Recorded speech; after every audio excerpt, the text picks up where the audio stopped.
नमस्कार, आप देख रहे हैं सनमार्ग लाइव। मैं अमन कुमार।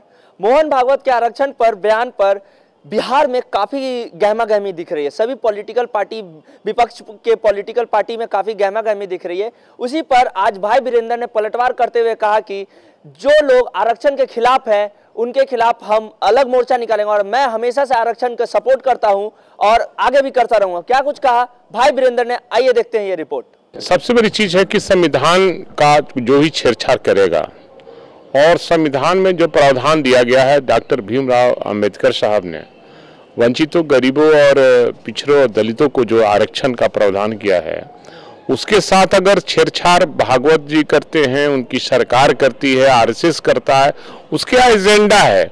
हम भारतवासी इसको बर्दाश्त नहीं करेंगे और रोड पर उतरेंगे और क्रांति हो जाएगी, और इसका मैं विरोध करता हूं उनके बयान का।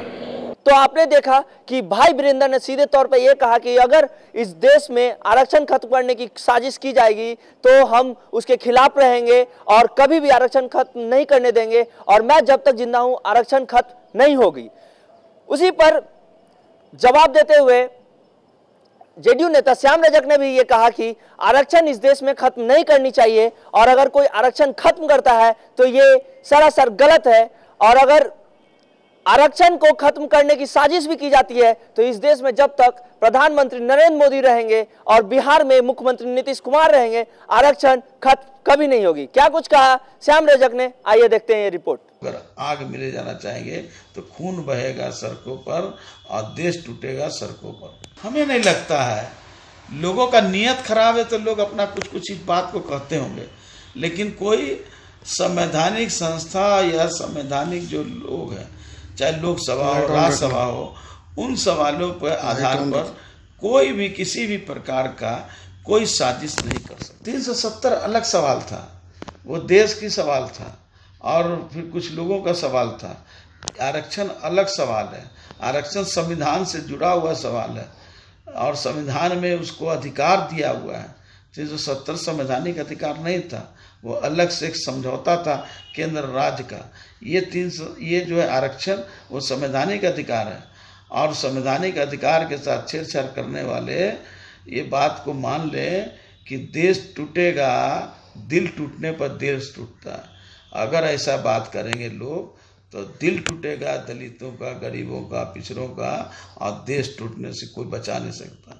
इसलिए मैं कहता हूँ कि प्रधानमंत्री और इस राज्य के मुख्यमंत्री के वक्तव्य के बाद हमें नहीं लगता कि इस पर कोई चर्चा विषय और बहस की विषय है, लेकिन बहस का विषय है कि उनके नियत पर, जो लोगों ने आज तक इस पर राजनीति करने का काम किया या जो लोग आज इस बात को कहने का काम कर रहे हैं, उनका नियत कितना साफ है, उनकी संस्थाओं में, उनके पार्टियों में, उनके अन्य जगह पर कितना आरक्षित वर्ग को न्याय मिला, ये बहस का विषय है। और देख लीजिए, इसको ज़्यादा छेड़ने की जरूरत नहीं है।